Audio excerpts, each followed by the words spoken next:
भौतिकतावादी भी आजकल क्या है, भौतिकतावादी जीवन बहुत बढ़ रहा है। हर व्यक्ति सोचता है अच्छा मकान हो, बढ़िया बंगला हो, बढ़िया कार हो, बढ़िया पत्नी, सुख सुविधा संपत्ति, तो ये भौतिकतावादी जीवन है। बाकी कोई जो है भगवान का नाम नहीं लेता, भगवान का नाम नहीं लेना चाहता और भगवान के नाम को पिछड़ा हुआ जीवन मानते हैं कि ये सब पिछड़े लोग हैं, ये हरे कृष्णा बोलते हैं। इसे कहते हैं भौतिकतावादी जीवन। तो भौतिकतावादी जीवन का अंत ही जो है ये शांति। बौद्ध दर्शन के अनुसार इस भौतिक जीवन के पूरा होने पर केवल शून्य शेष रहता है। तो आज की शिक्षा इसी प्रकार की है। आज की शिक्षा क्या है? इसी प्रकार की है। क्या कि इस जीवन के अंत में क्या है? कोई जीवन नहीं। आज की शिक्षा लोगों को इतना पशु बनाती है, इतना पशु बनाती है आज की शिक्षा। आप लोग तो सोचते हैं कि शिक्षा में जो है आदमी बड़ा शिक्षित हो जाता है और अच्छी नौकरी पाना है, अच्छी कार, अच्छा बंगला सब मिल जाए, लेकिन वो क्या है? पशु बन गया। आज की शिक्षा में आदमी पशु बन जाता है और अगले जीवन को नहीं मानता है ना। तो कैसे शांति मिलेगी? तो यहाँ पर ऊपर लिख रहे हैं किंतु भगवत गीता की शिक्षा इससे भिन्न है। वास्तविक जीवन का शुभारंभ इस भौतिक जीवन के पूरा होने पर होता है। तो वास्तविक जीवन कब शुरू होगा? जब आप समझोगे कि भगवान ही हमारे जीवन के स्वामी, श्री कृष्ण है, श्री राम हमारे जीवन के स्वामी हैं। उनके बिना हमारा जीवन का कोई अर्थ नहीं है। जब ये समझोगे तो आपका असली जीवन शुरू होगा। यहाँ पर ऊपर लिखते हैं स्थूल भौतिकतावादी के लिए ये जानना पर्याप्त होगा कि इस भौतिक जीवन का अंत निश्चित है। तो आजकल भौतिकतावाद इतना बढ़ गया है। आज की शिक्षा क्या है? भौतिकतावादी। बस क्या आज की शिक्षा में क्या आदमी सोचता है? जितनी जिंदगी है खा लो, बढ़िया खा लो और भोग लो, बाद में तो कुछ है ही नहीं। ये भौतिकतावादी जीवन है ना। यहाँ पर ऊपर लिखते हैं कि भौतिकतावादी जीवन में केवल इतने लोग सोचते हैं बस मरना है, हाँ एक दिन तो मरना है, इसलिए इसकी मरने की चिंता मत करो, जितना जीवन है क्या करो? भोग लो। आज की शिक्षा क्या बताती है? जितना जिंदगी है भोग लो, हाँ उसके बाद तो मर जाएंगे, कोई जीवन ही नहीं। तो आज की शिक्षा है इतनी गलत शिक्षा है। यहाँ पर ऊपर लिख रहे हैं कि वो इतना ही बहुत बड़ा उनके पास ज्ञान रहता है कि बस अंत में मर जाना है, कोई जीवन नहीं है। ये उनका सर्वोच्च ज्ञान आज की शिक्षा का। तो पशु बन गया आदमी। आगे पर ऊपर लिखते हैं किंतु आध्यात्मिक दृष्टि से उन्नत व्यक्तियों के लिए इस जीवन के बाद अन्य जीवन प्रारंभ होता है। अगर सही दृष्टि होगी इस जीवन के बाद क्या होगा? अन्य जीवन प्रारंभ होगा। इस जीवन के बाद क्या होगा? भगवान के धाम में जाएंगे, वो है शुद्ध जीवन। अगर हम भक्ति करते हैं भगवान की तो अगला जीवन कैसा होगा? भगवान के धाम में होगा। भगवान के धाम में, भगवान की सेवा में हमारा जीवन होगा, है ना। और इस संसार में नहीं आना पड़ेगा, है ना। तो यहाँ पर ऊपर लिख रहे हैं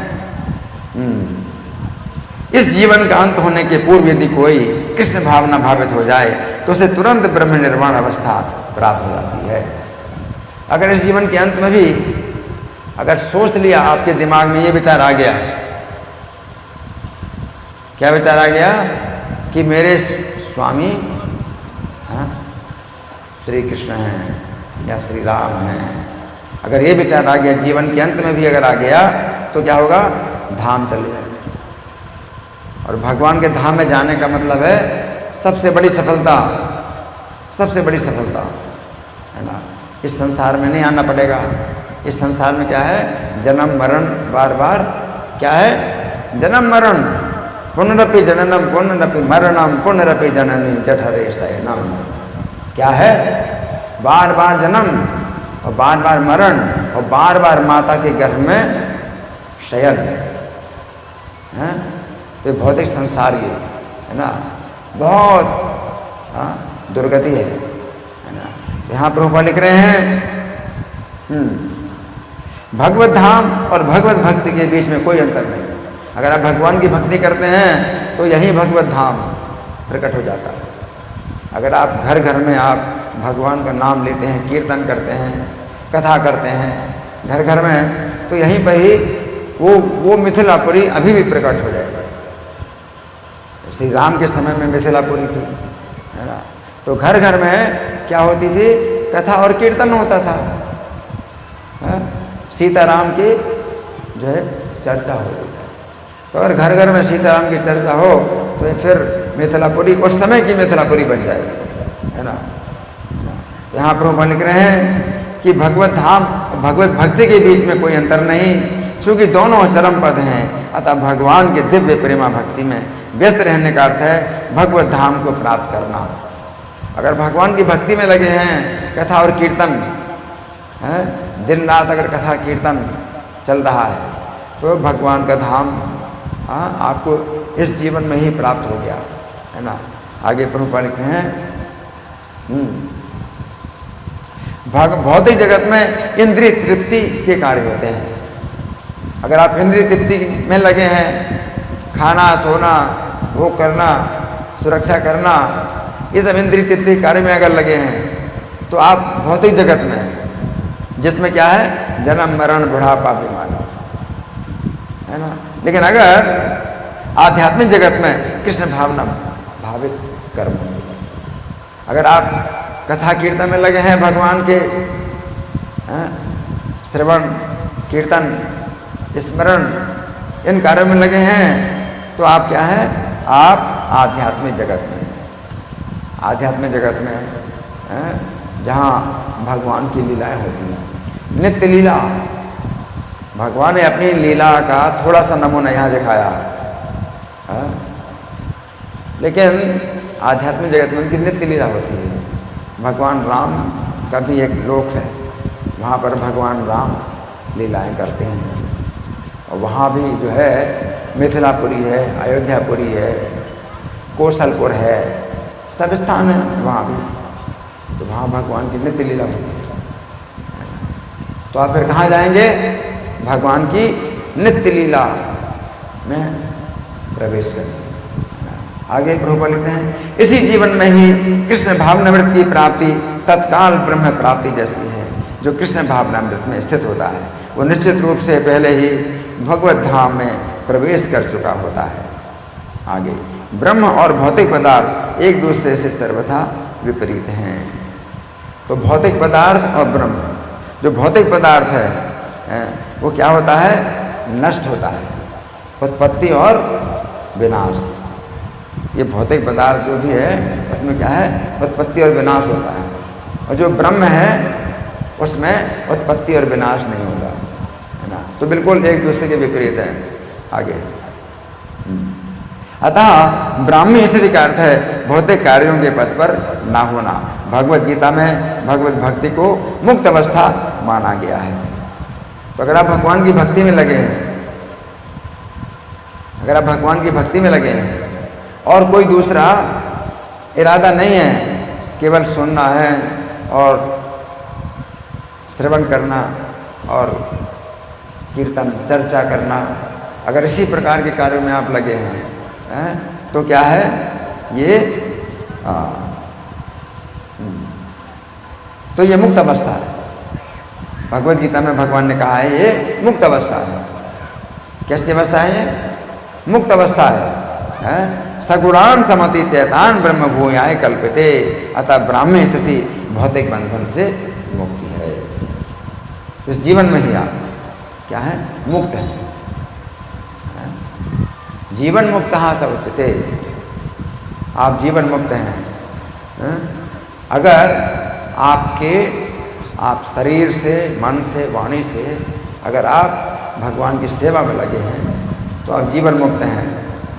आगे श्रील भक्ति विनोद ठाकुर ने भगवत गीता के इस द्वितीय अध्याय को संपूर्ण ग्रंथ के प्रतिपाद्य विषय के रूप में संक्षिप्त किया है।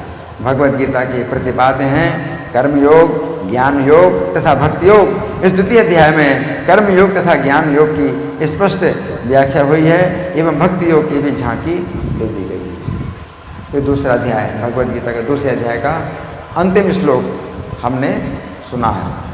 तो इस की व्याख्या में श्री भगवान ने कहा, जो हमारी पुस्तक श्रृंखला है इसमें से मैं कुछ पाठ करके सुनाऊंगा इसकी व्याख्या में, तो आप बड़े ध्यान से सुने।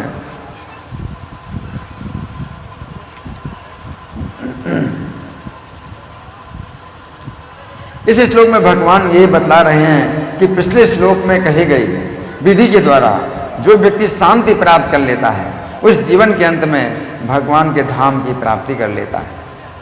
तो पिछले श्लोक में भगवान ने जिस शांति का वर्णन किया था उस शांति के संबंध में भौतिकतावादी लोगों की अनेक प्रकार की गलत धारणा है।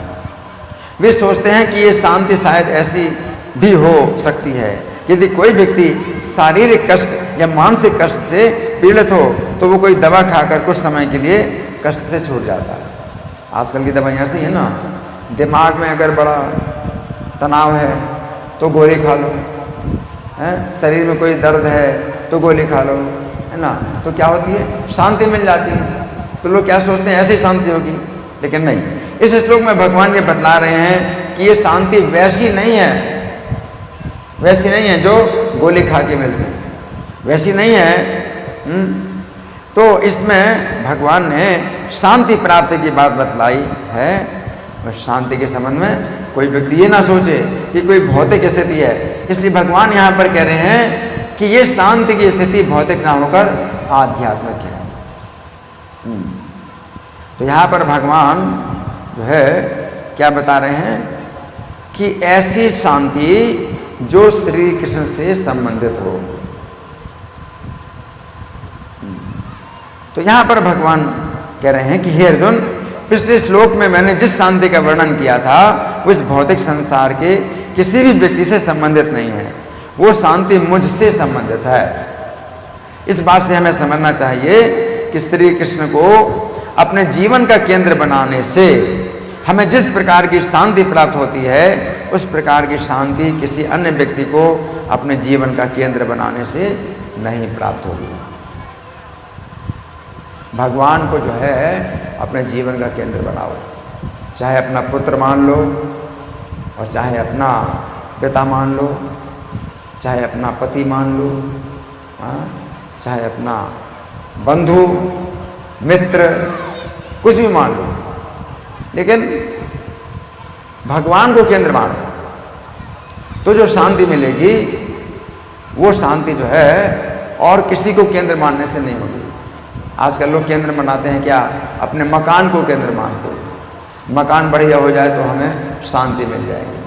तो वो शांति ऐसी शांति नहीं जो रहेगी।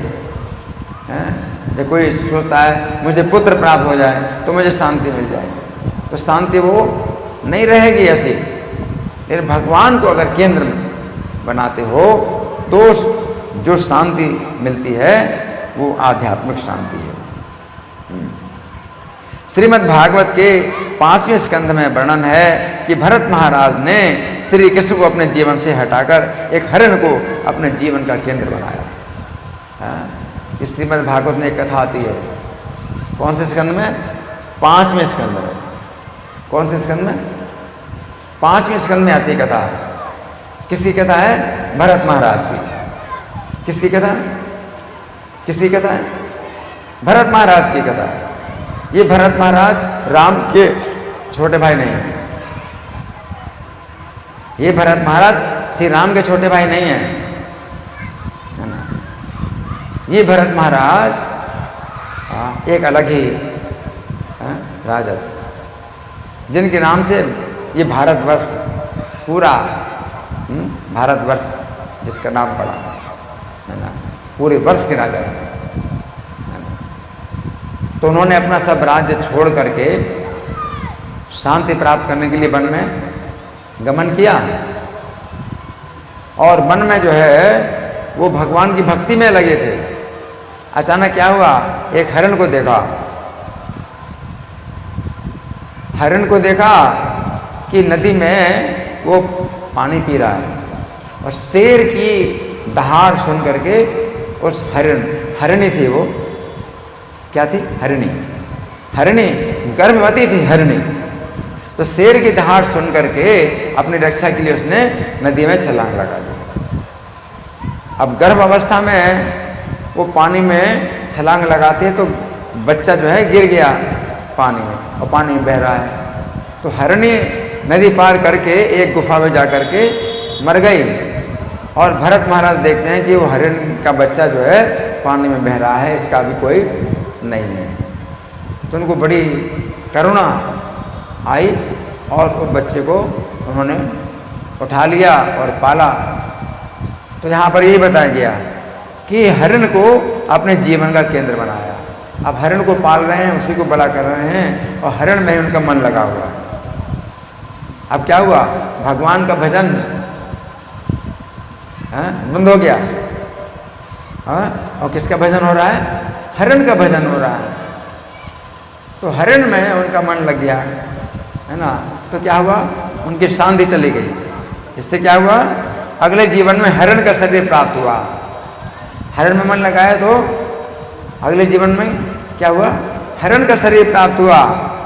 इस प्रकार उन्हें शांति के स्थान पर अत्यंत अशांति प्राप्त हुई। इसी प्रकार लोग इस भौतिक संसार में अपने पुत्र, पत्नी, धन, मकान, अनेक वस्तुओं और व्यक्तियों को अपने जीवन का केंद्र बनाते हैं और अनेक प्रकार के भय, संकट और कष्ट प्राप्त करते हैं।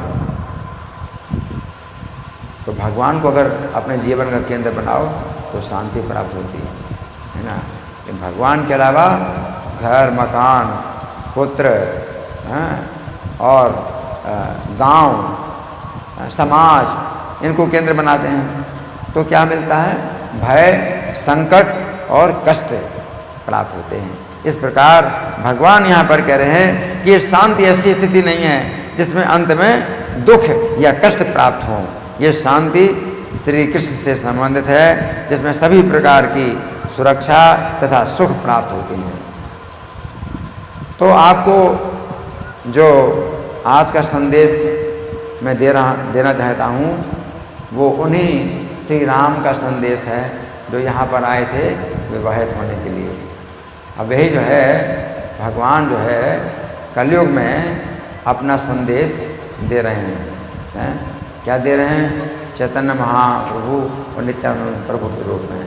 वही राम लक्ष्मण है जो नदियाँ में प्रकट हुए, चैतन्य महाप्रभु के रूप में प्रकट हुए।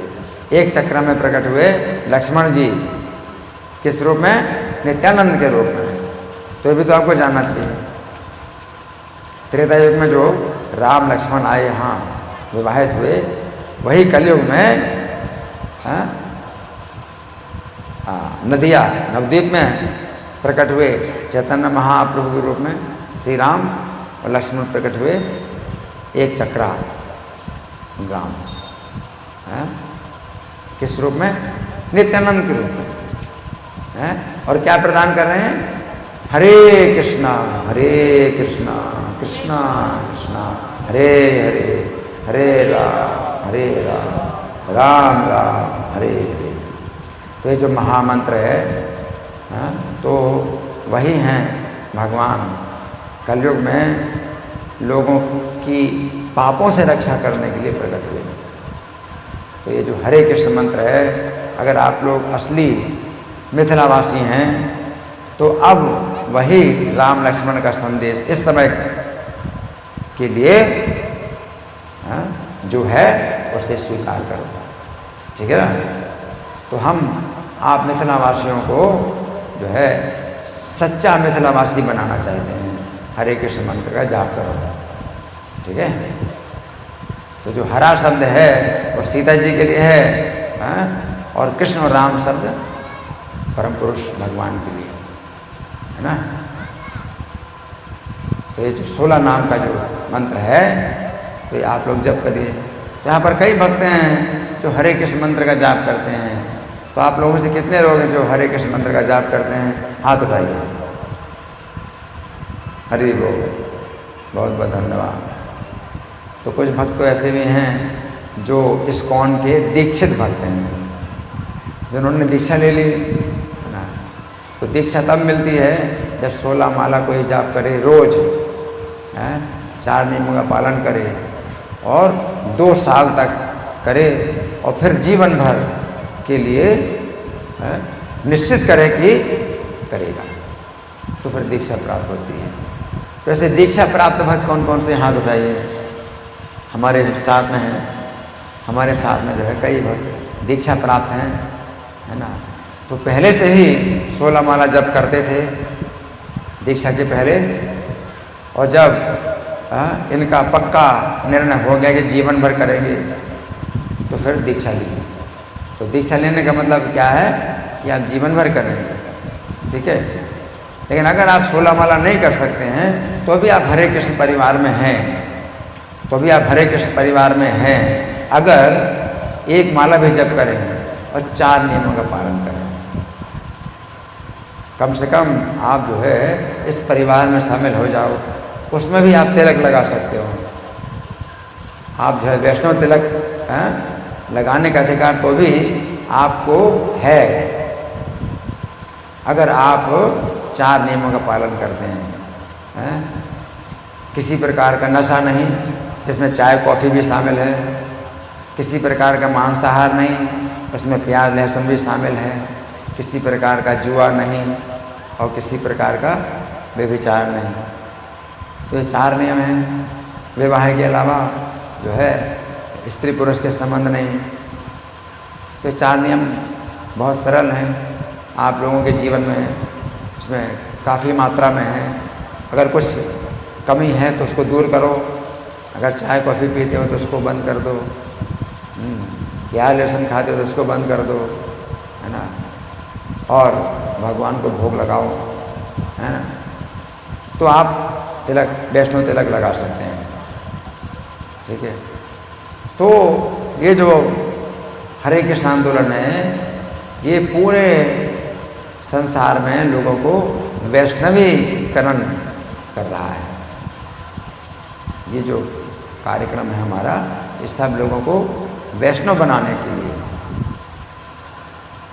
ये कार्यक्रम कोई ऐसा नहीं है कि आपने सुना, अच्छा लगा, और फिर कुछ अंतर नहीं, कुछ परिवर्तन नहीं हुआ, ऐसा नहीं है। ये जो हरे कृष्ण आंदोलन के जो कार्यक्रम होते हैं ये परिवर्तन के लिए होते हैं कि आपके जीवन में परिवर्तन आए। अगर आप हरे कृष्ण मंत्र का जाप करते हैं तो दूसरों को भी बताओ, दूसरों को भी कराओ। आज मैं चर्चा कर रहा था कि दूसरे जो मंत्र होते हैं तो उनको आप जितना गुप्त रखते हो उतना उसकी शक्ति बढ़ती है। लेकिन हरे कृष्ण मंत्र जो है ये मंत्र नहीं है, ये क्या है, महामंत्र है। किस समय का? कलयुग का। ये कलयुग चल रहा है तो कलयुग का महामंत्र है, और महामंत्र की शक्ति उतनी बढ़ती है जितना इसको बताओ। तो मंत्र से बिल्कुल उल्टा है, मंत्र से उल्टा है महामंत्र। महामंत्र की शक्ति उतनी बढ़ती है जितना आप सबको बताओ, और मंत्र की शक्ति उतनी बढ़ती है जितना आप उसको ना बताओ, गुप्त रखो। जारे देखा तारे कहो कृष्ण उपदेश। इसलिए ये संदेश है, भगवान चैतन्य का आदेश है कि जिसको देखो उसको कृष्ण का उपदेश करो। और कृष्ण का उपदेश क्या है? ये हरे कृष्ण मंत्र का 16 नाम, यही उपदेश है। तो जिसको देखो उसको बताओ 16 नाम का जप करो। इतना पर्याप्त नहीं है कि आप जप करते हैं 16 माला, इतना पर्याप्त नहीं है। जारे देखा तारे कहो कृष्ण उपदेश, जिसको देखो उसको बताओ जप करना। रूस में सोचिए, कहाँ पर कहाँ पर कहाँ पर मैंने बताया कहाँ पर? रूस में। रूस में प्रभुपाद गए थे सन 71 में, 3 दिन के लिए गए थे। कितने दिन के लिए? 3 दिन के लिए, केवल 3 दिन के लिए गए थे प्रभुपाद। तो वहाँ पर किससे मिलते, किससे बात करते? प्रभुपाद तो रूसी भाषा भी नहीं जानते थे, किससे मिलते, किससे बात करते। एक व्यक्ति को जो है उन्होंने शिक्षा दी, जो अंग्रेजी समझता था, और उसको दीक्षा दी। उसका नाम था अनंत शांतिदास। क्या नाम था? अनंत शांतिदास। दिया, प्रभुपाद ने दीक्षा का नाम दिया, अनंत शांतिदास। प्रभुपाद दोबारा रूस में नहीं गए, लेकिन एक शिष्य ने, प्रभुपाद के उस एक शिष्य ने रूस में क्या कर दिया, पूरे रूस में लोगों को भक्त बनाया। अरे वो जो प्रभुपाद का शिष्य था वो क्या करता था, जहाँ लोगों की भीड़ होती थी, जैसे बाजार है कहीं पर भी, खड़ा हो जाता था और जो मिले उससे पूछता था, आपके पास कोई मंत्र है? तो हर व्यक्ति पूछता था मेरे पास कोई मंत्र नहीं। तो वो कहता था मेरे पास मंत्र है, मुझसे मंत्र ले लो। और हरे कृष्ण मंत्र बोलता था, इसका जाप करो। हर व्यक्ति से कहता था आपके पास कोई मंत्र है? हर व्यक्ति कहता नहीं, मेरे पास मंत्र है, ले लो। इस प्रकार से वो जो है लोगों को भक्त बनाया। उसके कारण जो है पूरी रूस में जो है भक्त बन गए, है ना। तो ये जो है मतलब प्रत्येक भक्त का कार्य है। जो हमारा जो कार्यक्रम है वो इतना ही सीमित नहीं है कि आप लोग आए और आप लोगों ने सुन लिया, इतना सीमित नहीं है। हमारे कार्यक्रम की सफलता तब है जब आप दूसरों को बताइए, सबको वैष्णवीकृत कीजिए, सबको वैष्णव बनाइए, सबको अधिकार दिए कि तिलक लगाएं, माला जप करें, कंठी माला धारण करें। ये चिन्ह वैष्णव के, ऐसे मत देना किसी को कि तिलक लगाओ, सबको तिलक लगाओ। ये नहीं तरीका कि सबको तिलक लगाओ, ऐसा नहीं। जैसे पुलिस का जो है चिन्ह होता है ना, तो कोई पुलिस का आदमी नहीं है वो पुलिस का चिन्ह धारण करे तो वो क्या है, अनधिकृत है, गलत है, उसको दंड मिलेगा। उसी प्रकार से अगर वैष्णव नहीं हो तिलक धारण करते हैं तो वो क्या है, अन्याय है, अन्याय है। किसी को तिलक लगाने का अधिकार नहीं है अगर 4 नियमों का पालन नहीं करते हैं। कम से कम 4 नियमों का पालन करो, 1 माला जाप करो। अगर 4 नियमों का पालन नहीं करते तो भी 1 माला जाप करो। तिलक लगाने का अधिकार नहीं है, लेकिन फिर भी कुछ आप कर रहे हैं। क्या कर रहे हैं? सबसे शुरू में हमारा जो कार्य होता है हरे कृष्ण मंत्र का जाप करना। हरे कृष्ण मंत्र का जाप ही शुरू में हम कराते हैं। प्रभुपाद जब गए विदेशों में तो प्रभुपाद ने पहले 4 नियम नहीं बताया कि 4 प्रकार के पाप कर्म छोड़ो, प्रभुपाद ने नहीं बताया, क्योंकि इन पापों में तो वो हमेशा पैदा ही हुए हैं, उसमें पले हैं।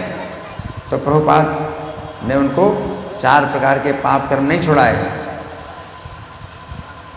प्रभुपाद ने क्या किया? प्रभुपाद ने उनको हरे कृष्ण मंत्र का कीर्तन कराया, और हरे कृष्ण मंत्र के कीर्तन से फिर भी जो है इतने शुद्ध हो गए कि उन्होंने स्वामी जी से पूछा कि आपके शिष्य बनने के लिए क्या नियम है, और प्रभुपाद ने कहा कि मांसाहार नहीं, जुआ नहीं, नशा नहीं, व्यभिचार नहीं, सब छोड़ दिया। इसलिए हर व्यक्ति को सबसे पहले क्या करना है? हरे कृष्ण मंत्र ही सिखाओ। हर व्यक्ति को हरे कृष्ण मंत्र सिखाओ, है ना। फिर उसके बाद होता है 4 नियम। उसके बाद 4 नियम का पालन, है ना। तो यहाँ की तो संस्कृति ऐसी है कि सामान्य रूप से लोग 4 नियमों का पालन करते हैं। थोड़ा कमी है कि चाय नहीं छूटती है। अच्छा, यहाँ पर, अरे तो बड़ी लज्जा की बात है, यहाँ मिथिला में होते हुए भी आप लोग मांस मछली खाते हैं, बहुत शर्म की बात है। खैर जो भी हो, हम सबसे पहले आपसे यही प्रार्थना करते हैं। क्या प्रार्थना करते हैं? कि हरे कृष्ण मंत्र का जाप करो। अगर मांस मछली खाते हैं, 4 नियम तोड़ते हैं, तो तुलसी की माला पर जप नहीं करो, नीम की माला है या कोई भी माला, तुलसी की माला पर नहीं जप करना। अगर मांस मछली खाते हैं, चाय कॉफ़ी पीते हैं तो हरे कृष्ण मंत्र का फिर भी जाप करो, लेकिन तुलसी की माला पर नहीं करना, तिलक नहीं लगाना, कंठी नहीं धारण करना, लेकिन जप करो, हर हालत में जप करो। ठीक है। इस संबंध में आप लोगों की ओर से कोई प्रश्न है, कोई चर्चा है, या मैं प्रश्न करूँगा? मैंने जो आपको बताया, आपको क्या करना है, हैं? बताइए। आपकी ओर से कोई प्रश्न है या मैं प्रश्न पूछूं? मैंने जो बताया है क्या करना चाहिए, क्या संदेश है भगवान श्री राम का जो कलयुग में आए चैतन्य महाप्रभु के रूप में, कौन बताएगा क्या संदेश है? आप प्रश्न करिए, नहीं तो मेरे प्रश्न का उत्तर दीजिए। कौन बताएगा क्या संदेश है इस समय मिथिलावासियों को श्री राम का आज के समय में? कौन बताएगा? बताओ, कौन बताएगा? हाँ, माइक दो। माता जी बताइए क्या संदेश है? हाँ दो, माइक दो। इधर कोई है? हाँ, माइक दो, बताइए। हरिनाम संकीर्तन। हाँ, हरिनाम संकीर्तन, ठीक है। तो हरिनाम संकीर्तन तो भगवान के बहुत से नाम हैं, उनमें क्या विशेष है? कौन सा नाम विशेष है, क्या है? हरे कृष्ण महामंत्र कितने नाम का है? 16 नाम का हरे कृष्ण महामंत्र। इसको सबको दीजिए, है ना। तो ये जो महामंत्र है ये मंत्र से उल्टा है। मंत्र में और महामंत्र में क्या अंतर है, कौन बताएगा?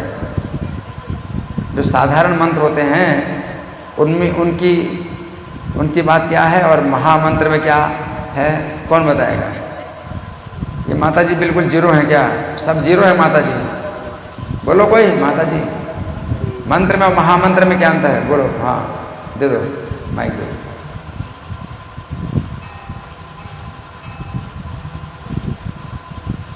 हाँ बोलो।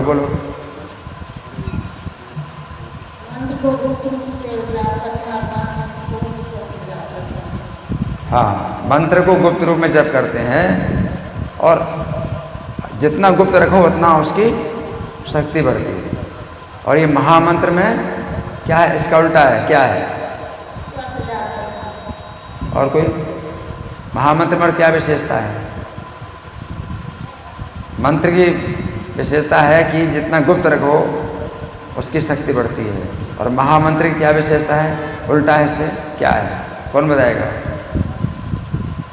कोई नहीं, हाथ उठाओ, कौन बताएगा इस बात को?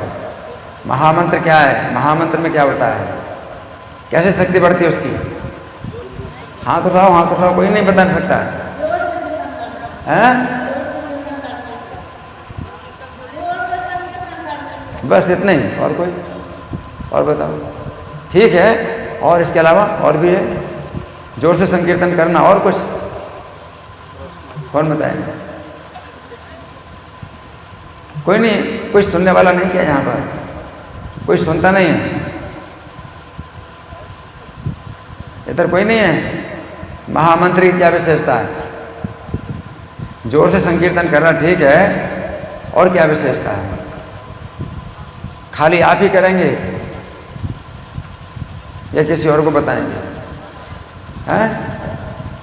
यहाँ के लोग पता नहीं कैसे हैं, बिल्कुल बेहोश हैं या कैसे हैं, या इनका मुंह नहीं है, मुंह बंद है, क्या है? कौन बताएगा? आप लोगों के मुंह बंद हैं या समझ में नहीं आता, दिमाग बिल्कुल बेहोश है, क्या है? कौन बताएगा? महामंत्र में शक्ति कैसे बढ़ती है, कौन बताएगा? उधर तो माइक बताइए। महामंत्र जपने से शक्ति बढ़ता है। और कौन बताएगा? महामंत्र की शक्ति कैसे बढ़ती है, कौन बताएगा? बार तो बताया। हाँ जी, जितना जप करेंगे वो तो ठीक है, वो तो सब मंत्र में भी है। महामंत्र जपने से हृदय पवित्र होता है। और कोई यहाँ कोई बताने वाला नहीं है। सही बता रहे हो, लेकिन कुछ और बताओ। हाँ बोलो, बताओ, कौन बताएगा? प्रभु जी नाम कार्य बोलता नहीं कर सकती। नहीं, वो नहीं। अभी जो मैंने बताया वो बता। सुना नहीं किसी ने? किसी के कान खोले नहीं क्या? किसी के भी कान नहीं खोले हैं? कौन बताएगा? जो मैं सुनना चाहता हूँ। ठीक है, वो तो आपने बताया। अब अपने शब्दों में बताओ। अपने शब्दों में बताओ क्या है। सही उत्तर दिया, आप अपने शब्दों में बताओ। कौन बताएगा अपने शब्दों में? मंत्र महामंत्र उच्च स्वर में महामंत्रों का नहीं, जो आपने बोला उसी को अपने शब्दों में बताओ। क्या बोला आपने? कोई भी मिले हमको तो भगवान की उपदेशों की चर्चा, जैसे महामंत्र है हरे कृष्ण कृष्ण कृष्ण हरे हरे, हरे राम राम राम हरे हरे। महामंत्र को सुनाना है उनको और उनसे बुलवाना है। ठीक है, चलो। और कोई? ठीक है, बोलो। और कोई? इसकी मंत्र की शक्ति, महामंत्र की शक्ति कैसे ज़्यादा बढ़ती है? कौन बताएगा? आप बताओ। बांटने से। जितना अधिक नहीं, पूरी बात क्यों नहीं बताते? जितना अधिक बताएंगे दूसरों को उतनी शक्ति बढ़ती है। नहीं आया समझ में? है? जो मैं बता रहा हूँ बार बार वो आपको नहीं आता समझ में? क्या बताया मैंने? अब बताओ कौन बताएगा? हाँ बताओ, उनको माइक दो।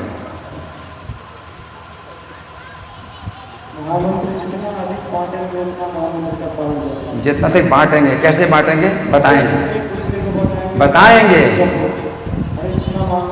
बताएंगे ना। तो बांटेंगे, कैसे बांटेंगे? ऐसे हाथ से बांटोगे? बताएंगे। तो ये बात नहीं आती सुनने आप लोगों को। बताइए, बताने के लिए तैयार हो। हमारे प्रवचन का, हमारे कार्यक्रम का जो लाभ है, सफलता है, वो यही है। आप क्या करें सबको बताइए। नहीं, क्या करना है? हमारे कार्यक्रम का लाभ ये है कि आपने जो सुना बताइए।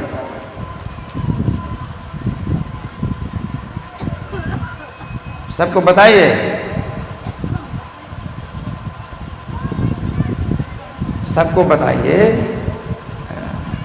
ये जो है हमारे कार्यक्रम का ये जो है लाभ। प्रभुपाद गए थे रूस में, तो अपना एक शिष्य बनाया था। क्या नाम था उसका? कौन बताएगा? किसी को याद है क्या नाम बताया था? उस शिष्य को प्रभुपाद ने क्या नाम दिया था? कौन बताएगा? हाथ उठाओ। कोई हाथ नहीं उठाने वाला। पता नहीं यहाँ कैसे स्थान में मैं आ गया हूँ। यहाँ सब गूंगे हैं या बहरे हैं, क्या हैं? हाथ नहीं उठा सकते कोई। किसी ने नहीं सुना? प्रभुपाद ने रूस में जाकर एक भक्त बनाया, उसको क्या नाम दिया था? हाथ नहीं।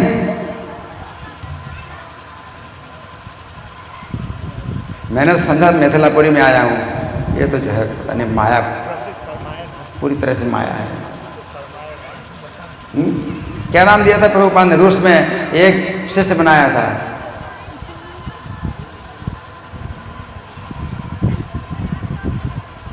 क्या नाम दिया? इससे बड़ा आश्चर्य क्या हो सकता है?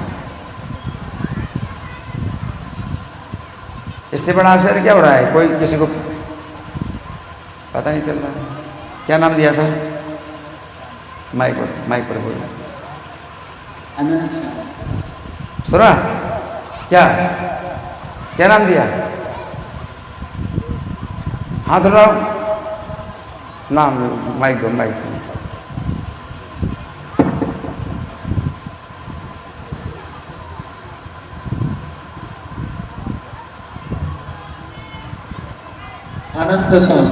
अनंत शांति दास। ठीक है, अच्छा। तो प्रभुपाद एक शिष्य बना करके चले गए।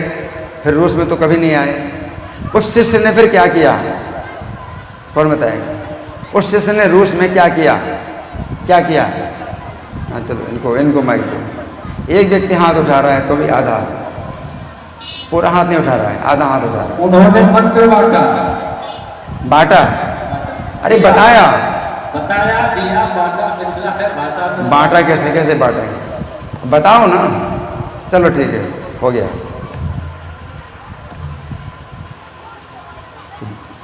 चैतन्य महाप्रभु की शिक्षा है, भगवान राम और लक्ष्मण ही किस रूप में आए? इस समय मिथिला में आए हैं, राम लक्ष्मण ही आए यहाँ पर। किस रूप में आए हैं, कौन बताएगा? किस रूप में आए हैं राम लक्ष्मण, किस रूप में आए यहाँ पर? हाथ उठाओ। अच्छा चलो माता जी उधर, माता जी उधर हाथ उठाओ माता जी। हाँ हाँ माइक दो, माइक दो। हाँ बोलो बोलो, राम लक्ष्मण किस रूप में आए यहाँ पर? चैतन्य महाप्रभु और लक्ष्मण जी किस रूप में आए? माइक दो, माइक दो।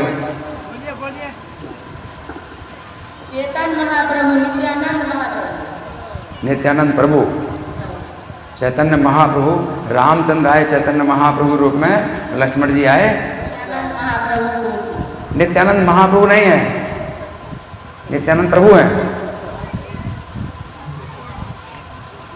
इतना भी बोलने के लिए तैयार रहे यार, बोलने में बहुत पीछे हैं। ये मिथिलापुर का जो है ये हाल है, मिथिला नगरी का इतना बुरा हाल है कि बोलना नहीं, बोलने में पीछे है। अब सुनते हैं नहीं सुनते कुछ पता नहीं चलता, क्या बहरे हैं या गूंगे हैं, क्या हैं आप लोग, कुछ पता नहीं चल रहा है। तो देखिए आप लोगों को हमेशा संदेश सुनना चाहिए। जैसे आज मैं आया आपके बीच में कुछ संदेश दे रहा हूँ और आप नहीं सुन पा रहे, नहीं समझ पा रहे, लेकिन रोज़ सुनो, रोज़ सुनो, ठीक है। अब मैं तो हमेशा नहीं आऊँगा, लेकिन तो भी आप मेरा प्रवचन सुन सकते हैं। आज की टेक्नोलॉजी में, तकनीक में ऐसी विधि है कि आप लोग रोज़ मेरा प्रवचन सुन सकते हैं, ठीक है। तो 5 मिनट के लिए एक नमूना आप जो है देखिए कि मेरी आवाज़ में जो चैनल है, चैनल में आप लोग सुन सकते हैं मेरी आवाज़ में। हरे कृष्ण।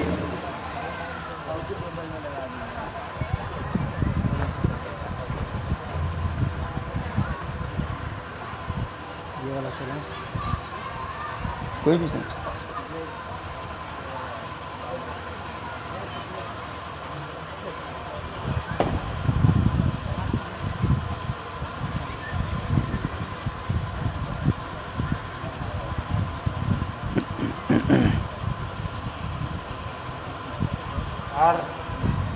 से जो है सहमत थे कि उनको विवाह करने की इच्छा है, तो विवाह करने के लिए भगवान ने निश्चय कर दिया कि यहाँ परसों जो है आपके पास जो है स्वयं मनवाएंगे अपनी पुत्री लेकर के, और आप अगर होगा और मैं आपका पुत्र बनूंगा।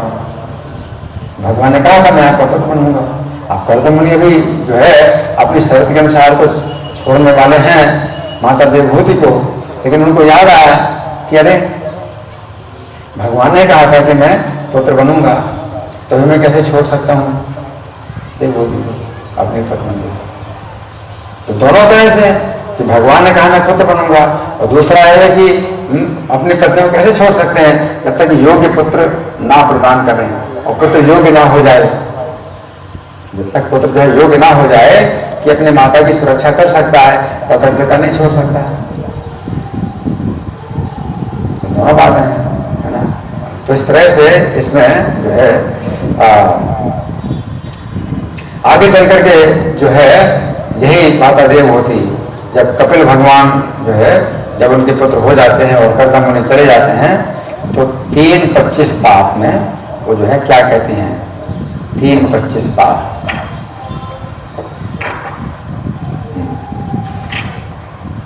3:25 में माता देवभूति कहती हैं निर्विन्ना नितराम भूमन असत इंद्रिय दर्शनाम। ये असत इंद्रियां, ये जो इंद्रियां हैं असत हैं, और इनकी जो है तृप्ति करके मैं जो है बहुत ऊब गई हूँ।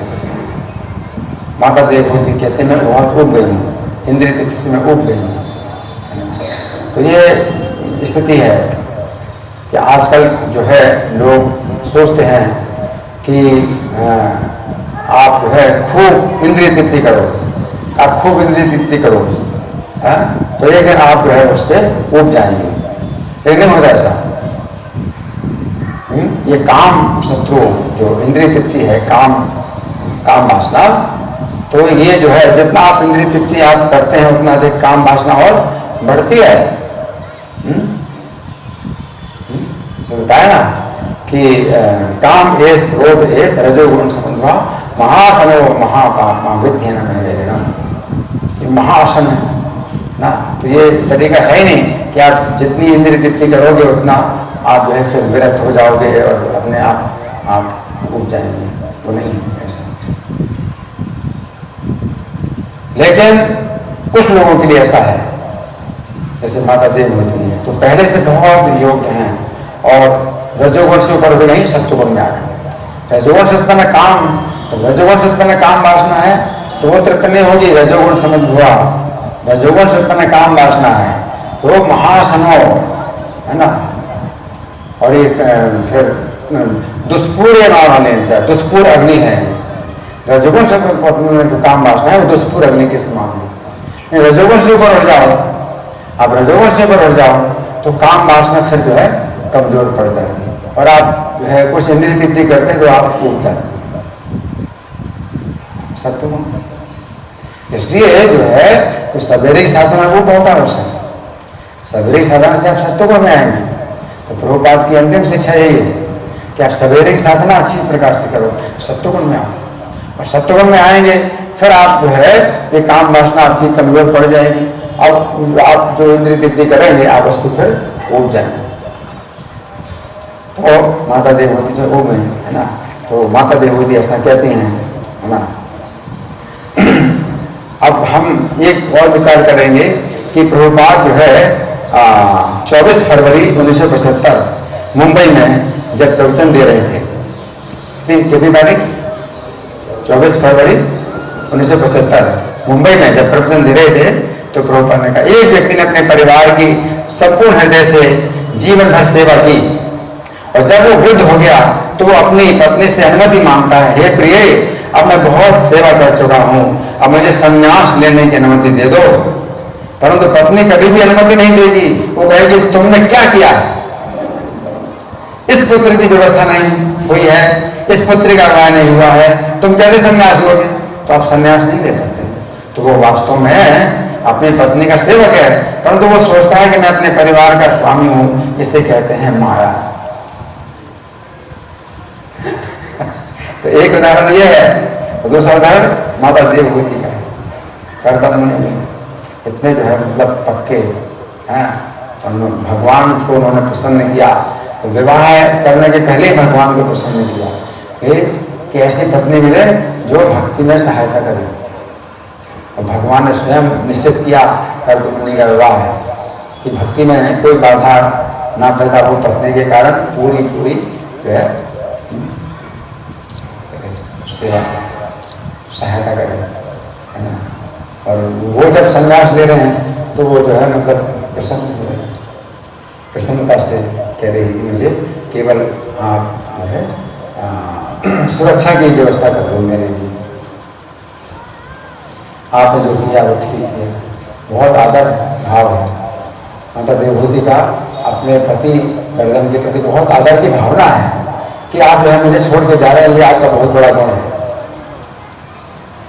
माता देवहूति जो है कर्दम मुनि के प्रति बहुत आदर की भावना रखती हैं कि आप मेरे में आसक्त नहीं है, मेरे प्रति आसक्त नहीं है, मेरे प्रति विरक्त हैं, तो भी आपका बहुत बड़ा गुण है कि आप विरक्त होकर के जा रहे हैं भगवान की प्राप्ति के लिए।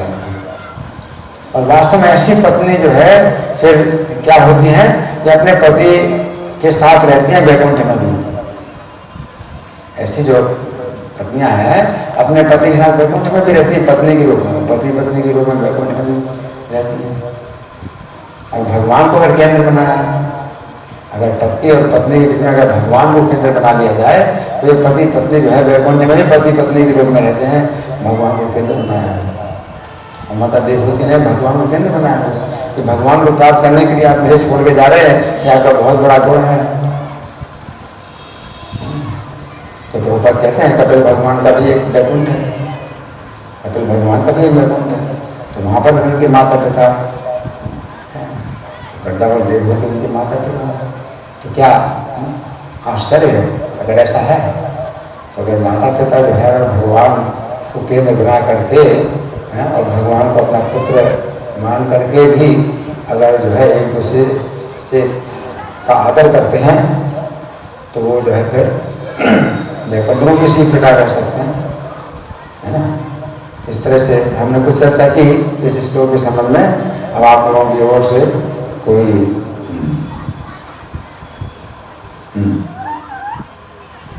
तो हरे कृष्णा। तो बहुत बहुत धन्यवाद। आप लोग फिर भी सुनते हैं।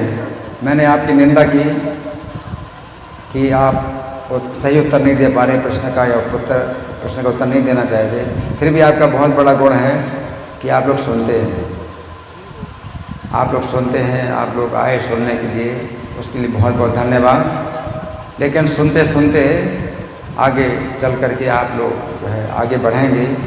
तो प्रभुपाद का बहुत बड़ा गुण था कि अपने गुरु महाराज भक्ति सिद्धांत सरस्वती ठाकुर के प्रवचन हमेशा सुनते थे।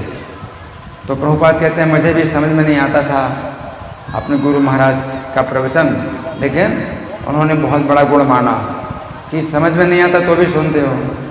तो अगर आपको समझ में नहीं आता तो भी सुनते हो, तो भी आपके कान पवित्र होते हैं और आपकी चेतना पवित्र होती है। तो फिर भी सुनो। आजकल की जो टेक्नोलॉजी है उसमें ये फ़ायदा है कि जैसे आज का प्रवचन भी आगे चल कर के आप कई बार सुन सकते हैं, सुरक्षित होते हैं। आजकल की टेक्नोलॉजी में सब प्रवचन सुरक्षित रहते हैं। अगर आप एक ही प्रवचन को बार बार सुनते हैं तो भी आप का शुद्धिकरण होता है, और अलग अलग प्रवचन सुनते हैं। ये सुनते रहो। तो नाम का जप करना है और कानों से सुनना। तो अगर यही कार्य अगर आप करते हैं, हाँ, तो भी जीवन जो है पवित्र हो जाएगा। ठीक है, धन्यवाद। हरे कृष्ण। आप अपनी तरफ से बोलना है चैनल के बारे में, चैनल के बारे में बोलना है। और कोई प्रश्नोत्तर हो रखा है तो हाँ, वो तो प्रश्नोत्तर अगर ये लोग नहीं करते तो आप लोग करो। अगर ये लोग नहीं जानते, पूछना भी नहीं जानते, बताना भी नहीं जानते, तो आप लोग करिए प्रश्नोत्तर।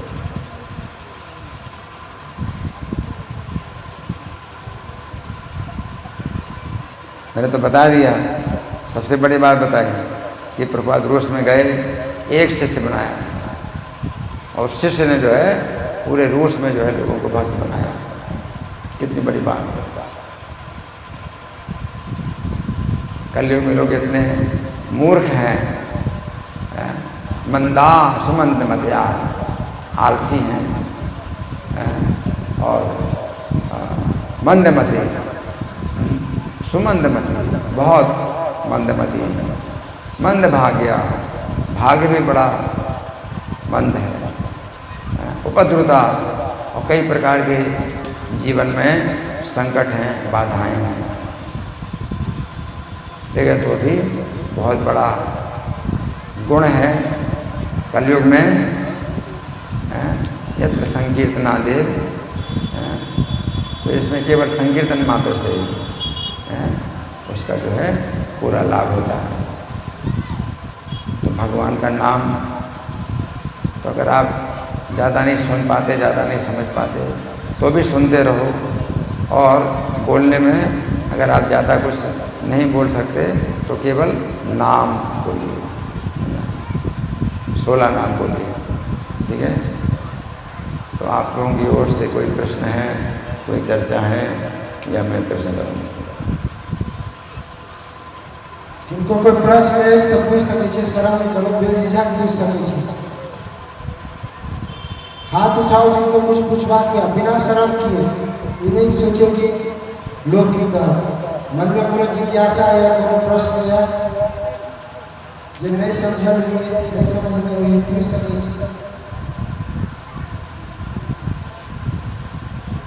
हम लोग माला पर जप करते हैं, तो माला पर क्यों जप करते हैं, बिना माला के जप क्यों नहीं? इसका क्या उत्तर है? कोई कहे कि मैं माला पर जप नहीं करना चाहता, मैं बिना माला के जप करूँगा, इसका क्या उत्तर है? हम जोर देते हैं माला पर जप करना। कोई कहेगा कि मैं माला पर जप नहीं करूँगा, मैं बिना माला के जप करूँगा, इसका क्या उत्तर है?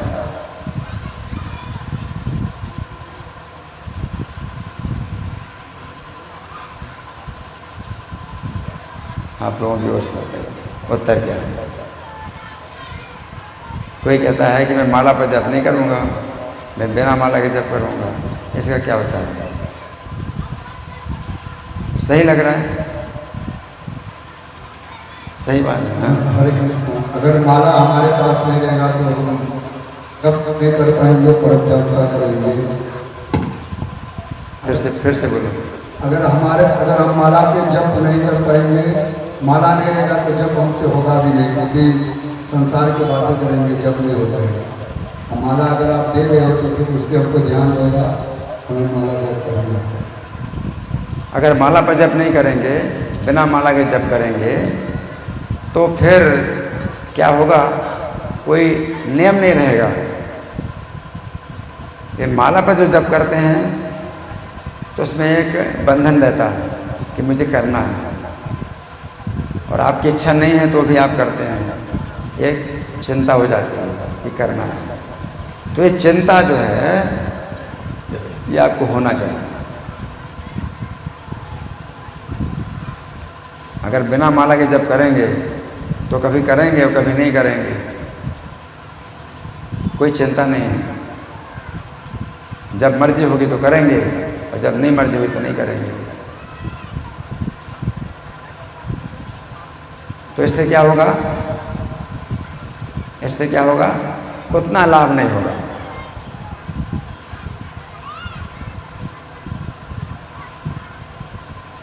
अगर आपकी इच्छा नहीं है तो आप नहीं करेंगे, तो फिर क्या करेंगे? प्रजल्पा, बेकार की बातें करेंगे, अपना जीवन नष्ट करेंगे। लेकिन माला पर जब जप करते हैं तो आपकी इच्छा हो या ना हो, आपकी चिंता होती है कि करना है।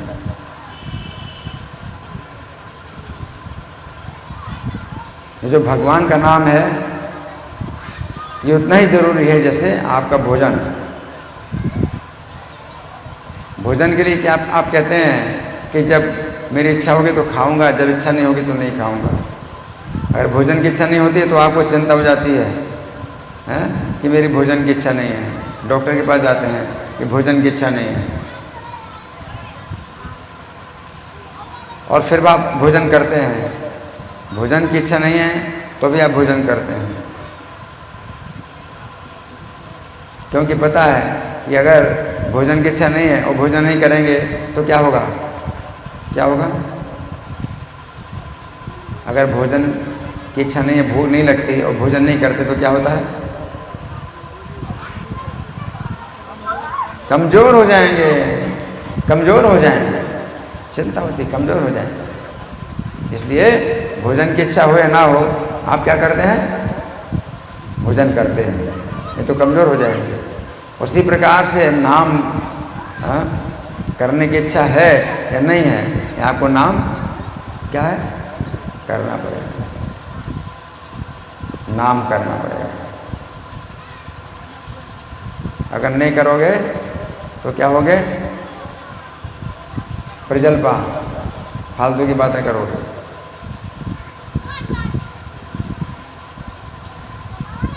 मनुष्य के जीवन का जो समय मिला है, कीमती समय मिला है, वो क्या होगा? नष्ट होगा। कीमती समय मिला है वो नष्ट होगा।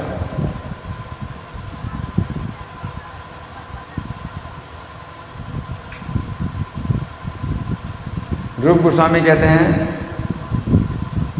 श्यात कृष्ण नाम चरिता दिशता पे विद्या पित्तो पितप से रसन से न रोचिकानु किंत्वादरात अनुदिनम खल सैव जुष्टा स्वादी क्रमा भवति तत् गद मूल हंत्री। कि कृष्ण का नाम और कृष्ण की कथा है, अगर रुचि नहीं होती है कृष्ण के नाम में और कृष्ण की कथा में, अगर रुचि नहीं होती है तो ये उसी प्रकार है जैसे पित्त की बीमारी। जब जिह्वा में पित्त से तपन हो जाता है, जीभ तप जाती है पित्त के कारण, तो मिश्री कड़वी लगती है। मिश्री तो मीठी है, मिश्री कड़वी लगती है। क्यों? पी लिया पित्त की। पित्तों पे तप्त से रसना, ये जो रसना है पित्त से तप्त हो जाती है, तप जाती है। पित्त से जो है जब जीवा तप जाती है, पित्त की गर्मी बढ़ जाती है, तो जीवा में मिश्री का स्वाद कैसा लगता है? कड़वा लगता है। तो मिश्री तो कड़वी नहीं है। उसी प्रकार से भगवान का नाम, भगवान की कथा। माता जी बातें कर रहे हैं, आप लोग बातें कर रहे हैं, मैं क्या कह रहा हूँ? बताने के लिए तैयार नहीं है, बातें करने के लिए तैयार है। मैं क्या बता रहा हूँ? पित्त की बीमारी से जब रसना गर्म हो जाती है तो मिश्री क्या लगती है? क्या लगती है? कड़वी लगती है। उसी प्रकार से अविद्या की बीमारी से हमें भगवान का नाम क्या लगता है? मीठा नहीं लगता, कड़वा लगता है। लेकिन जैसे पीलिया की बीमारी में मिश्री ज़बरदस्ती खाई जाती है, कड़वी लगती तो भी दवाई के रूप में खाई जाती है, तो क्या होता है? मिश्री खाते खाते पीलिया की बीमारी ठीक हो जाती है और मीठी लगने लगती है कड़वी। जो मिश्री कड़वी लगती थी वो मीठी लगने लगती है। उसी प्रकार से भगवान का नाम आदरपूर्वक लेना चाहिए। अगर रुचि नहीं है नाम में, कड़वा लगता है नाम, तो भी आदरपूर्वक नाम लेना चाहिए। तो क्या होगा? स्वाद्वी क्रमात् भवति तत् गद मूल हंत्री। तो धीरे धीरे वही स्वादिष्ट लगने लगेगा और बीमारी को जड़ से मिटा देगा। तो जो भगवान का नाम है अविद्या की बीमारी को जड़ से खत्म कर देगा और फिर मीठा भी लगने लगेगा। तो भगवान की कथा और भगवान का नाम, मुंह से भगवान का नाम लेना, कानों से भगवान की कथा सुनना, तो इससे क्या होगा? हमारी जो रुचि नहीं होती है वो अविद्या की बीमारी के कारण अविद्या की बीमारी दूर होगी और रुचि हो जाएगी, है ना। तो आप लोगों का बड़ा गुण है कि आप लोग सुनते हैं। अगर नहीं समझ में आता है तो भी सुनो, है ना। और नहीं बोलने की इच्छा होती तो भी नाम बोलो।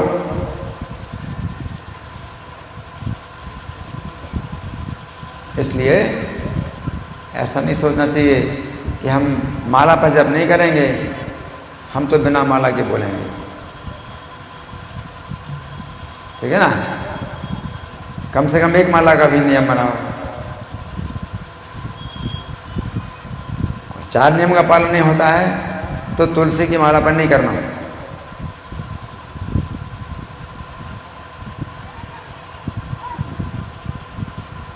और कोई माला, कई तरह की मालाएं होती हैं, नीम की माला भी होती है और भी कई तरह की मालाएं होती हैं। लेकिन संख्या के लिए माला पर जप करना जरूरी है। पशु में और मनुष्य में यही अंतर है कि पशु की 4 आवश्यकताएं, खाना, सोना, भोग करना, सुरक्षा करना, और मनुष्य की भी वही 4 आवश्यकताएं। तो क्या अंतर है पशु में मनुष्य में? धर्मो ही एको नराणाम विशेषो धर्मेण हीना पशु भी समाना।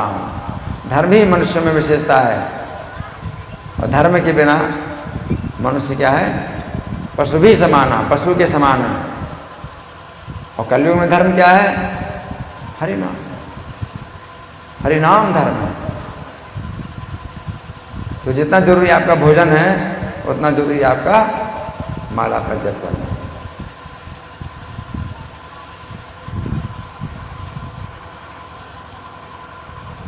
खाना जरूरी, चाहे स्वादिष्ट लगे या स्वादिष्ट ना लगे, खाना जरूरी। उसी प्रकार से नाम भी जरूरी है, चाहे अच्छा लगे और चाहे अच्छा ना लगे। कोई कारण नहीं है कि आप कहें कि आपके घर में कोई मरण हो गया है, तो नाम नहीं करेंगे। और कोई कारण नहीं है कि आज विवाह है, चल रहा है और हर्ष का उत्सव मना रहे हैं तो नाम नहीं करना चाहिए।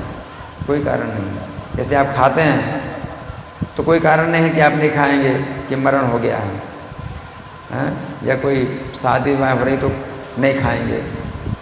तो चाहे खुशी का अवसर हो, चाहे दुख का अवसर हो, आपको खाना है, सोना है। इसलिए कोई कारण नहीं है कि आपके जब घर में, परिवार में कोई संकट है या कोई नुकसान हुआ या कोई शोक का अवसर हुआ, हर्ष में, शोक में आप फिर भी खाते हैं। उसी प्रकार से हर्ष में और शोक में, हर अवसर में आपको नाम लेना।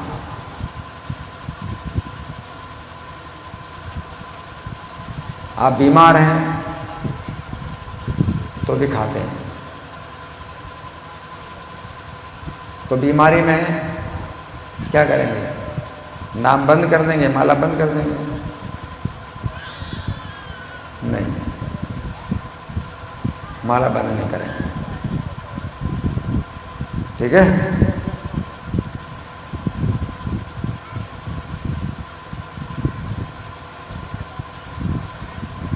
अगर आपने नहीं नहाया, तो भी खाते हो कि नहीं? खाते हो। अगर बीमारी में कई दिन नहीं नहाया तो भी खाते हो। तो फिर अगर नहीं नहाया या बीमारी है तो क्या करोगे? माला बंद कर दोगे? क्या करोगे? है जी? बीमारी में जो है, बीमार हो गए तो अब माला बंद कर देंगे?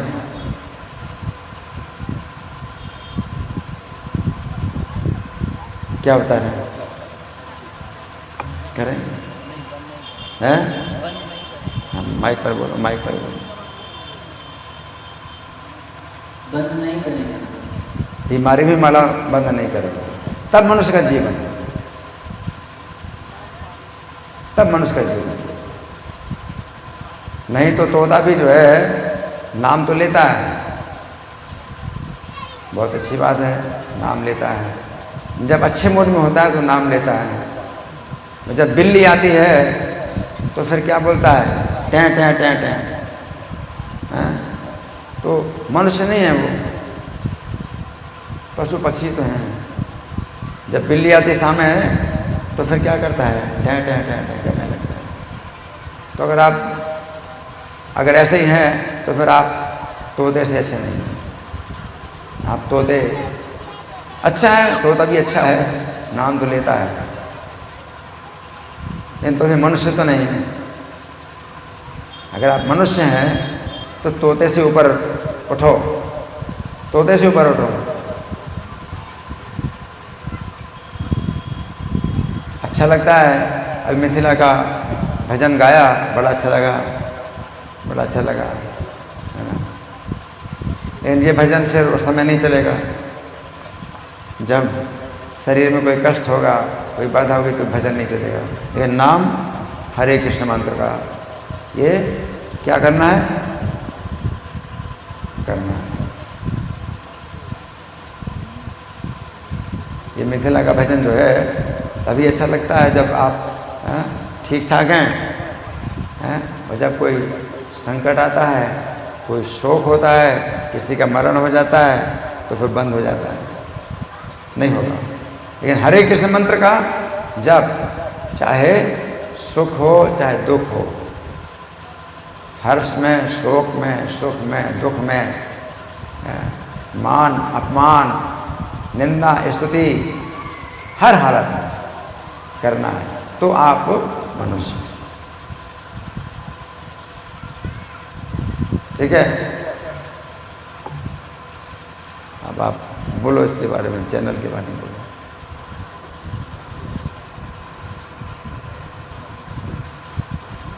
हरे कृष्णा, जोर से बोलिए थोड़ा, हरे कृष्णा कृष्णा कृष्णा हरे हरे, हरे राम राम राम हरे हरे। तो हम सबका परम सौभाग्य है कि हमारे मिथिला क्षेत्र में, मिथिला की धरती पर, यहाँ बाबा चौक में, बाबा झालेश्वर स्थान के प्रांगण में प्रभु जी का हमें संग प्राप्त हुआ। तो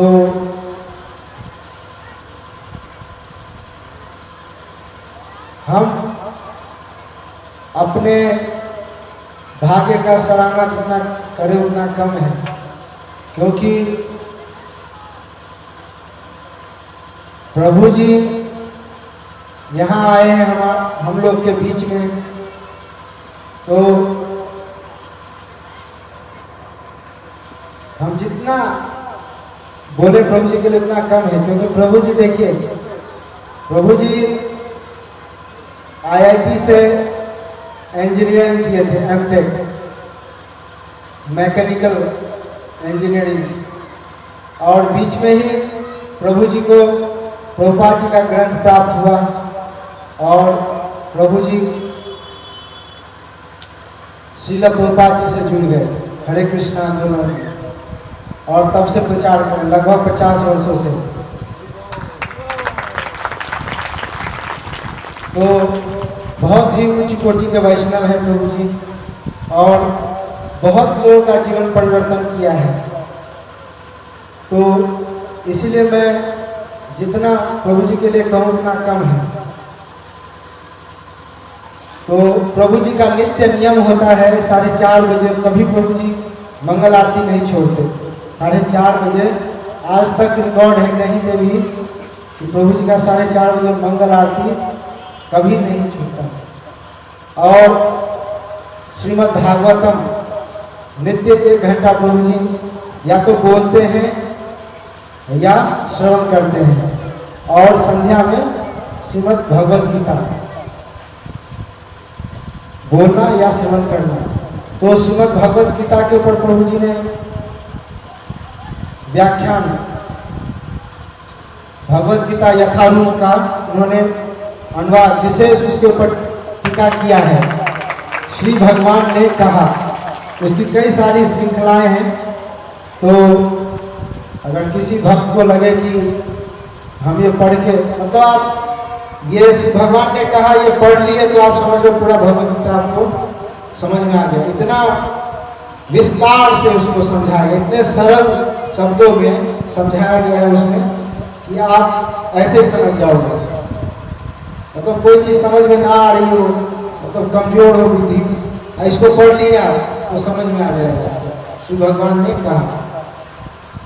तो प्रभु जी का एक चैनल है, मतलब कोई चाहे, आजकल तो मोबाइल सब पूरा 24 घंटे, किसी के हम साथ रहे ना रहे लेकिन मोबाइल हमारे साथ 24 घंटे रहता है। बाथरूम में भी मोबाइल जाता है, बाथरूम में कोई नहीं जाता ना साथ में, लेकिन बाथरूम में भी मोबाइल हमारे साथ रहता है। तो 24 घंटे मोबाइल रहता ही है। तो प्रभु जी का चैनल है ऋषिकेश जीता मित्र प्रभु जी। तो जिनको भी प्रभु जी का कक्षा, भागवतम क्लास या प्रवचन सुनने का इच्छुक हो आप सब, तो उस पर डालिए YouTube पे या गूगल पे जीता मित्र गुरु डालेंगे, आ जाएगा उस पर, और आप उस पर सुन सकते हैं। ढेरों सारे प्रवचन हैं और इतने सरल शब्दों में समझाया है गुरु जी ने कि आप नहीं सोच सकते, तो सुनेंगे तो आपको ऐसे ही समझ में आ जाएगा कि भक्ति कैसे करना है, कैसे जप करना है। बहुत हजारों प्रवचन है गुरु जी के उस पर। तो आप YouTube पे जाइए, जीता मित्र गुरु करके उसको सब्सक्राइब कीजिए, उसको सुनिए, क्योंकि भक्तों का संग क्या है, आजकल टेक्नोलॉजी बहुत बढ़ गया है। प्रभु जी बोल रहे थे कि टेक्नोलॉजी इतना बढ़ गया है कि आजकल YouTube के माध्यम से भी संग कर सकते हैं। जैसे कोई आचार्य नहीं है तो ग्रंथों के माध्यम से हम संग करते हैं ना, तो आजकल टेक्नोलॉजी जब बढ़ गया तो हम YouTube के माध्यम से भी संग इनका प्राप्त कर सकते हैं, उस पर भी सुन सकते हैं अपने, और सुनेंगे तो, क्योंकि प्रभु जी ने बोला कि सुनेंगे। प्रभुपाद जी को समझ में नहीं आता था लेकिन सुनते थे वो, तो सुनते सुनते प्रभुपाद जी ने तो पूरे विश्व में क्रांति ला दिया। वैसे सुनेंगे, आप नहीं भी समझ में आ रहा है, सुनेंगे तो धीरे धीरे समझ में आने लगेगा। तो आप लोग प्रयास कीजिए, और प्रभु जी 2 दिन और हमें भगवान के विषय में सुनाएंगे। तो ये हम लोग की मर्यादा नहीं है। देखिए प्रभु जी शुरू में ही बोले कि मिथिला भूमि पवित्र भूमि है, तो ये कोई हमारा ये नहीं है कि हम प्रभु जी यहाँ आके 7 बजे, जैसे कल ध्रुवनारायण ने बोला था कि प्रभु जी समय के बहुत पतले हैं, और प्रभु जी तो अपने समय से 7 बजे आ गए, लेकिन हम लोग अब सोचते हैं जाएंगे एकदम खा पी के, क्या करेंगे, वहाँ मेला ही तो लगा है, जाके देख लेंगे, थोड़ा दिखा देंगे। तो ये कोई मर्यादा नहीं हुई। मर्यादा तो ये है कि साधु के आने से पहले हम उनके स्वागत में रहें। सिनेमा हॉल में जाते हो क्या, बाद में जाते हो, सिनेमा खत्म होने वाला रहता है, हाँ? तो थोड़ा शर्म होना चाहिए हमें। प्रभु जी एकदम समय से आते हैं और समय पे खत्म कर देते हैं। ऐसा नहीं है कि प्रभु जी आएंगे 8 बजे, 8:30 बजे, हम लोग जाएंगे 9, 9:30 बजे। प्रभु जी तो 7 बजे आ जाते हैं। तो थोड़ा समय निकालो जीवन में, जीवन भर तो खाना पीना सोना है, प्रभु जी को बता रहे हैं, तो थोड़ा समय से आ जाइए ना। 3 ही दिन तो है, अब 2 दिन बचे हैं, तो 2 घंटा समय निकाल के आप सुनने के लिए नहीं आ सकते हैं। थोड़ा समय निकालिए, उसके बाद तो फिर आप फ्री हैं। तो 2 दिन प्रभु जी यहाँ पे हैं, तो थोड़ा हमें उनके स्वागत के लिए, उनके सम्मान के लिए समय से आके यहाँ सुनेंगे, कुछ उनसे सुन लेंगे तो जीवन में हमें लाभ ही होगा, कुछ बुरा नहीं होगा। प्रभु जी यहाँ आए कुछ देने के लिए, न कि यहाँ से आपसे कुछ लेने के लिए, भीख मांगने के लिए आए नहीं, आपको देने के लिए आए हैं भगवान का संदेश। तो समय से आइए। अगर समय से आएंगे तो वैष्णव का कृपा लाभ कैसे होगा, जब उनके सम्मान में हम रहेंगे आगे तब। अगर सम्मान ही नहीं कर सकते तो ये क्या अपना चेहरा दिखाने के लिए आए। तो समय से आइए, समय से आएंगे तो कुछ सुनेंगे, कुछ कृपा लाभ होगा, कुछ सीखने को मिलेगा। और उसके बाद आप 9 बजे बाद फ्री हैं, आप जाइए जो करना है, लेकिन 2 घंटे कम से कम दीजिए, यहाँ शांति से आइए, सुनिए, ठीक है। तो प्रयास कीजिए कि कल 2 दिन और है हमारे पास, तो 2 दिन हम कम से कम समय से उपस्थित हो जाएंगे, ताकि कुछ सीखने को, कुछ सुनने को मिले हमें। तो हम लोग जैसा कि सबको सूचित किया गया है कि हम लोग 21 तारीख को प्रभु जी का संग लाभ जनकपुर भी जाएंगे, हम माता जानकी के स्थान में। तो जो भक्त भी जाना चाहे अमित प्रभु से संपर्क कर सकते हैं, हम लोग साथ में चल सकते हैं संग लाभ के लिए, ठीक है। तो हरे कृष्ण। सवेरे मंगल आरती यहीं पर होगी, कर सकते हैं, ये तो फिर अनाउंस कर सकते हैं 4:30 बजे, अगर आ सकते हैं मैं बोलता हूँ।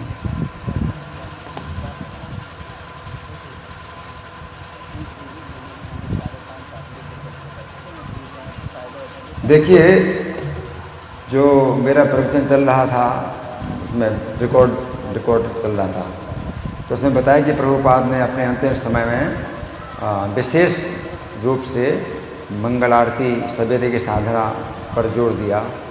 तो सवेरे 4:30 बजे का जो समय होता है ब्राह्मण मुहूर्त का समय होता है, और उसमें विशेष रूप से एक जो अष्टकम है, एक विशेष प्रार्थना है वो गाई जाती है। तो अब हम सबसे तो आशा नहीं करते कि सवेरे 4:30 बजे आएंगे, लेकिन हमारा कार्यक्रम है 4:30 बजे का। यहाँ पर है, कहाँ पर है? यहीं पर है। तो ठीक 4:30 बजे शंख बजेगा और वो पूर्व अष्टकम प्रार्थना गाई जाएगी। तो 4:30 से 5:30 तक का जो विशेष कार्यक्रम है, मंगल आरती का, नरसिंह आरती, तुलसी आरती है, और फिर जब भी कर सकते हैं। तो जितना समय आप दे सकते हैं, 4:30 बजे से शुरू हो जाएगा। तो जो आएंगे तो उसको जो है विशेष लाभ पाएंगे, है ना। तो आप लोग जो है यथा संभव आप लोग प्रयास करिए। तो जना आपका मंगल आरती 5:30 बजे हो चलेगा। हम सब वहाँ से सुविधा के लिए करी चलिए, हम लोग आपकी सुविधा के लिए कर रहे थे 5:30 बजे, लेकिन जैसा कि प्रभु जी का नियम है 4:30 बजे मंगल आरती, क्योंकि मैं आपको बार बार बोल रहा हूँ कि प्रभु जी समय के बहुत पक्के हैं। तो प्रभु जी 4:30 बजे यहीं हम लोग मंगल आरती करेंगे, क्योंकि नियम है।